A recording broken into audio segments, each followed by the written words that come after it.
In March 2020, Netflix debuted what might be its most shocking true crime series to date. Tiger King tells the story of the rise and fall of Joe Exotic, the charismatic proprietor of an exotic animal park in Oklahoma. But Exotic was more than just a zookeeper and a manager.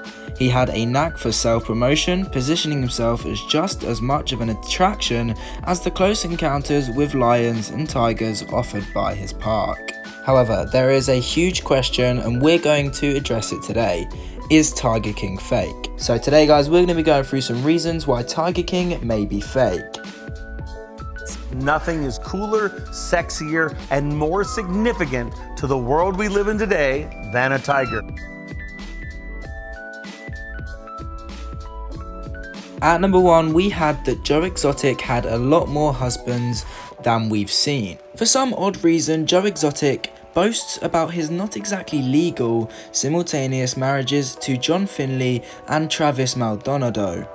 After splitting with Finley and Maldonado's death, Exotic recoupled with Dylan Passage, but that's not the entire history of the Exotic husbands who also worked at his zoo. In the late 80s, Exotic worked as a security guard at a Dallas gay bar, where he met a 19-year-old cowboy named Brian Rhine.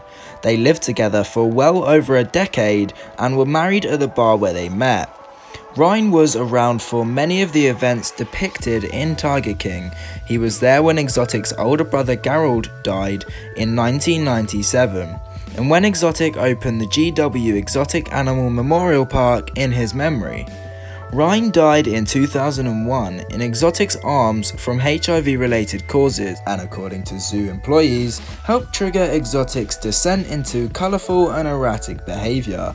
He also started spending a lot of time at a gay bar called the Copa, where he met his next husband, J.C. Harpence, who later ended up sentenced to life in prison for murder.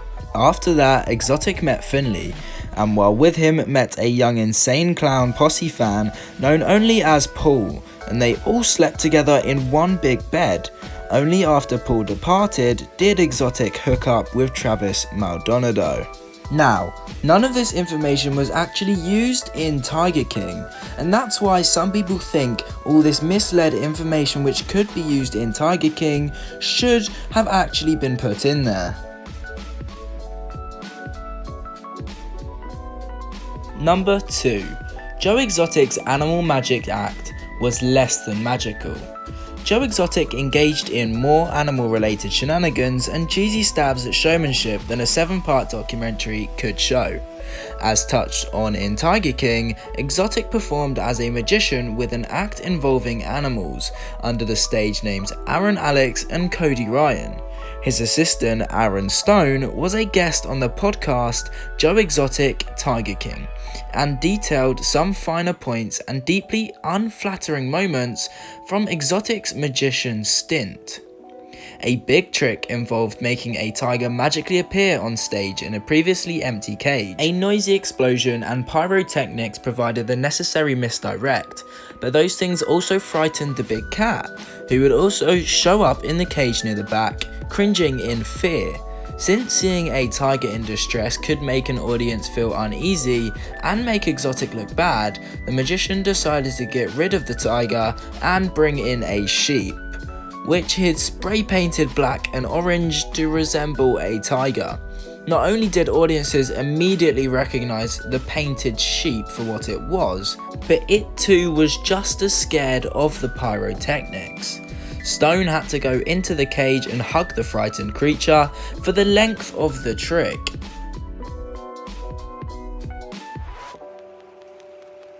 At number 3 guys, we have that Joe Exotic didn't actually sing his songs.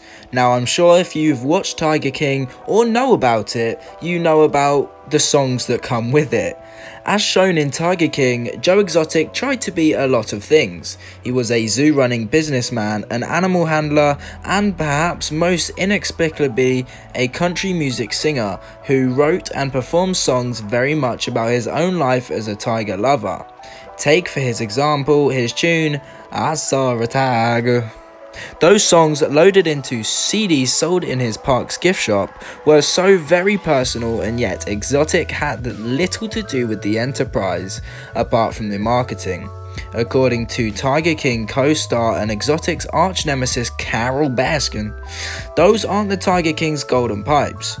Joe Exotic only lip-synced to those songs written and recorded by Vince Johnson and Danny Clinton, Baskin said on the Big Cat Rescue blog, adding that she has emails from Johnson and Clinton, the real musicians behind those tunes, to prove it. Anyways guys, that is going to wrap it up for today's video. Even though we only had 3 examples, we did go into very deep depths on the examples. So I hope you did enjoy this one. I will see you in the next one. Subscribe, share and like. Let's go.